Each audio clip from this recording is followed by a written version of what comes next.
নমস্কার। কাছেও দূরে দেশে ও বিদেশের সমস্ত শ্রেণীর শ্রোতা বন্ধুদের আমার সহ আপনাদের এই চ্যানেল শান্তিবার্তাতে সুস্বাগতম। আজকের আলোচনার বিষয় হলো গোল্ড ম্যানিপুলেশন আসলে কি, সে বিষয়ে একটু আলোকপাত করার চেষ্টা করব। ভিডিও একটু ডিফারেন্ট টাইপের, নির্দিষ্ট কিছু শ্রোতা বন্ধুদের অনুরোধেই এই ভিডিও উপস্থাপন করার চেষ্টা করছি। জানতে হলে ভিডিওর শেষ পর্যন্ত কিন্তু সঙ্গে থাকবেন, শুরুতেই স্কিপ করে যাবেন না। আপনারা যারা বিভিন্ন জ্ঞান অন্বেষণ বারা আছেন, আপনারা শেষ পর্যন্ত ভিডিওটির সঙ্গে থাকবেন এবং ভালো লাগলে অতি অবশ্যই ভিডিওটি প্রিয়জন ও একান্ত বন্ধুবান্ধবের কাছে শেয়ার করে দেবেন। গেম চলছে যার নাম গোল্ড ম্যানিপুলেশন, এই বিষয়ে এখন আলোকপাত করব। সারা পৃথিবীতে একটা কথা ছড়িয়ে দেওয়া হচ্ছে, ব্যাংকে টাকা রাখলে হারাবে, সোনা কিনলে বাঁচবেন। কেননা বিভিন্ন জায়গার ব্যাংক টাকা ফেরত দিতে পারেন না, কিছু কিছু ব্যাংক আছেন, সেই কারণেই এই গুজবটা বা প্যানিকটি মানুষের মধ্যে ফেলে দেওয়া হয়েছে। এই কথাটা একেবারেই ছড়ানো হয়েছে যেন সোনা কিনলেই নিরাপদ। মানুষ ভয় পেয়ে ব্যাংক থেকে টাকা তুলে সোনার দোকানে ছুটছে, ফলাফল ব্যাংকগুলো তারল্য সংকটে পড়ছে, সোনার দাম আকাশ ছোঁয়া হয়ে যাচ্ছে। গত 10 বছরের ভেতরে ডবলেরও বেশি কিন্তু সোনার দাম ঊর্ধ্বগতিতে ধাবিত হয়েছে। আর পেছনে বসে থাকা বিশ্ব অর্থনৈতিক জায়েন্টরা হাসলো চুপি চুপি, কারণ তারা জানে যখন সবাই কিনে ফেলে বিক্রি করার সেরা সময়। তারপর শুরু হয় দ্বিতীয় অধ্যায়। দ্বিতীয় অধ্যায়ে কি শুরু হয়? সবার ঘরে সোনা থাকবে, কিন্তু বাজারে থাকবে মুদ্রাস্ফীতি। খাবার, ওষুধ, সেবা কিছুই কেনা যাবে না সোনা দিয়ে। তখন সবাই কিন্তু ওই সোনায় বিক্রি করার জন্য উদ্যত হবেন এবং সেই সোনা বিক্রি করে তাদের দৈনন্দিন চাহিদা পূরণের চেষ্টা করবেন।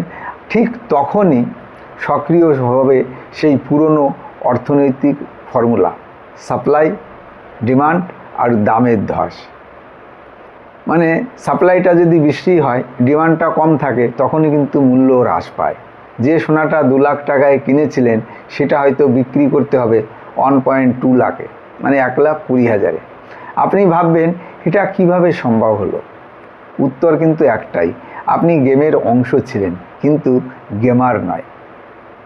এখানে একটা সুন্দর পরিকল্পিত মাফিক গেম চলছে। এটা আসলে একটা নিখুঁতভাবে ডিজাইন করা ফাঁদ, যেখানে মধ্যবিত্ত মানুষকেই টার্গেট করা হয়েছে। দেখবেন সমাজে যারা বিত্তশালী মানুষ তারা কিন্তু সোনা ক্রয় করছেন না। যারা ভবিষ্যতের জন্য সঞ্চয় করতে চান তাদেরকেই ধীরে ধীরে নিঃস্ব করে আবার দাসত্বে ফিরিয়ে নেওয়ার ব্যবস্থা চলছে। সোনা কিনে আপনি অর্থনীতির চাকা আটকে দিচ্ছেন। কেননা যে টাকাটা আপনার ব্যাংকে ছিল, ব্যাংক রোলিং করে সেই টাকাটা রেখে আরও নতুন টাকা আয় করতেন, সেখান থেকে মোটা অঙ্কের আপনাকে ইন্টারেস্ট দিতেন।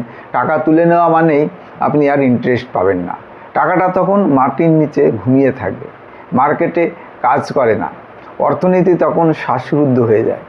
এখন যদি সবাই আবার ব্যাংকের উপর আস্থা রাখেন, তাহলে ব্যাংকগুলো ব্যবসা, উন্নয়ন, নতুন কর্মসংস্থান এসব তৈরি করতে পারবে এবং তার ফলে সামাজিক অনেক উন্নতি হবে। অর্থনৈতিক বা চাকরি বাকরির ক্ষেত্রেও প্রচণ্ড পরিমাণে উন্নতি হবে। সরকারের এখানে বড় ভূমিকা দরকার। মানুষ যেন ব্যাংকের উপরে আস্থা না হারায় সেটা নিশ্চিত করতে হবে এবং সে দায়িত্ব নিতে হবে বর্তমান সরকারকে। সোজা ভাষায় বললে সোনা এখন সেফ হ্যাভেন না, এটা সাইলেন্ট ট্র্যাপ।